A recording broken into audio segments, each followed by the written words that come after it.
Good morning, children. Welcome back to today's session. Children, today we are going to learn about the 13th unit, National Liberation Movement in the colonies. So, it's the national movements which took place in different colonies. Under this unit, we learn about three important colonies. One is China, second one is about the Nigeria, and third one is about Vietnam.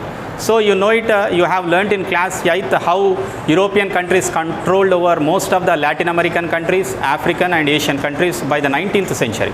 And in this chapter, we will read about how these countries had fought for their freedom. And in the map given in the below in page number 187 of your textbook, there is a colored map, different colors are there. In this, you can see the colonies of Britain in a pink color, whereas the colonies of France in blue, and the colonies of Holland in a light brown, and some countries of Asia and Africa continued to be independent, which look in grey color. And identify all these countries even in the atlas map also. And coming to the today's chapter about the freedom movement in China, children. Even independent countries like China were actually under the control of many colonial powers and independent only in name. But there is a foreign conspiracies which made China to be dependent upon many other colonial powers. In this chapter, we shall read about the difficult situations faced by the colonies and how they began to fight against the domination of the European powers. Most of these countries had different kinds of people, different kinds of people speaking different kinds of languages, and also followed different religions. They did not think of themselves as one nation. They did not think of themselves as a single nation because they were ruled by traditional rulers and emperors, and they never encouraged, they did not support, these emperors never supported the ideas of democracy and freedom. As a new movement took shape, people in the colonies were inspired by the new ideas from Europe, and as a result, like nationalism, democracy, and even socialism took its birth. We will study about the experiences of some of these countries and compare them with our country to how the lives of millions of people in these colonies got transformed over the year and over the time. First, let us begin with China, children. At the beginning of the 20th century, China was actually ruled by the emperors of Manchu dynasty. And Manchu dynasty was unsuccessful in defending the interests of China from the Western colonial powers. These powers had become very powerful and influential in different parts of China. And they also had forced the emperors to give them many political concessions and economic concessions like low import taxes, immunity from the Chinese laws, maintaining armed forces on the land of China. And the common people as well as the administration of the empire even the emperor was unhappy over this issue. The administrators tried to reform the system. The people also revolted against the domination of the Western powers. The Manchu dynasty was overthrown in the year 1911 with a demand for a republic, and a republic was also established under the leadership of Sun Yat-sen. It was Sun Yat-sen who is considered as the father of modern China. So under his leadership, it has become a republic in 1911. Yat-sen is regarded as a founder of modern China.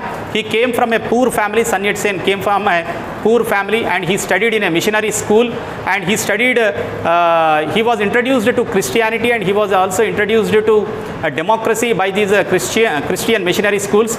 He studied medicine, but he was greatly concerned about the fate of China.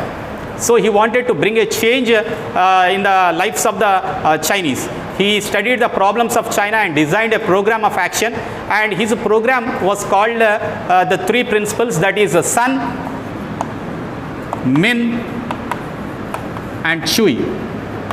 The three principles which are designed by the Sun Yat-sen. Sun means nationalism, Min means democracy, and Chui means socialism. So nationalism, this is meant to overthrow the Manchu dynasty, democracy or establishing a democratic government, and socialism, which means controlling the industries, and land reforms to distribute land to the landless peasants. This was the program of action laid by the Sun Yat-sen in order to build the modern China. Even after the Manchu dynasty was overthrown and a republic was declared, the republican government led by Sun Yat-sen was unable to come to power because the country was soon controlled by the regional military landlords or the military powers called the warlords. The social and political situation continued to be unstable in China. It was on 4th May 1919, the people demonstrated in Beijing to protest against the decisions of the Treaty of Versailles, a peace conference which was held after the First World War. You remember it. So due to the decisions taken at the Treaty of Versailles, people were not happy, and even though China was an ally of the victorious side led by Britain, but it could not get its stake in the Treaty of Versailles. It did not get back the territories which were taken away by Japan, and this protest led into a movement which we famously call it as a May 4th movement. Because this movement took place on May 4th of 1919, we call it as a May 4th movement.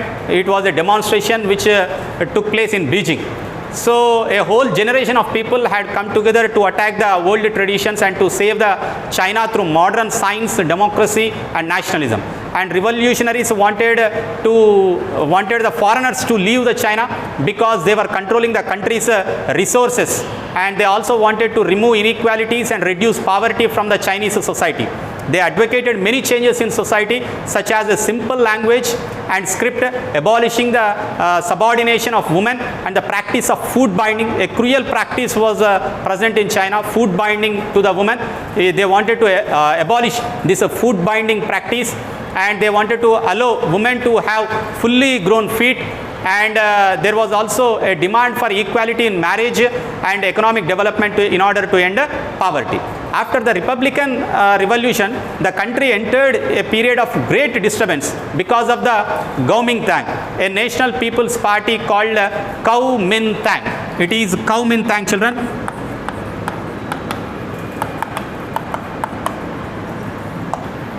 A Kuomintang party has come to power, which is led by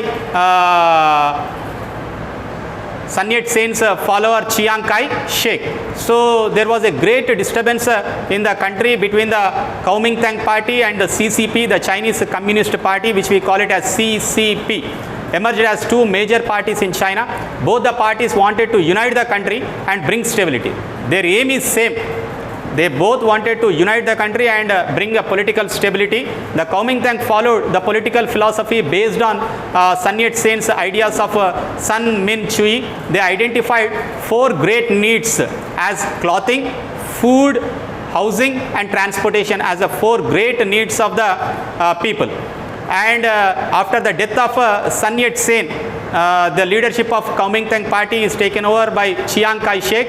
He continued to be the leader from 1887 to 1975. He emerged as a leader of the Kuomintang, and he launched a military campaign in China to control the warlords and to eliminate the communists. It's a dual war with the warlords, and he wanted to even eliminate the communists, the opposition party even. So warlords were regional leaders who had forcefully taken control over the authority, and Chiang also wanted to militarize the nation. He said that people must develop an instinct habit of unified behavior. I repeat it. He used to mention in his speech about the habit and instinct behavior for unified behavior. An instinct for unified behavior is what he requested the Chinese people to follow. So the remaining part of the Chinese revolution we'll see in the next class, children. Thank you.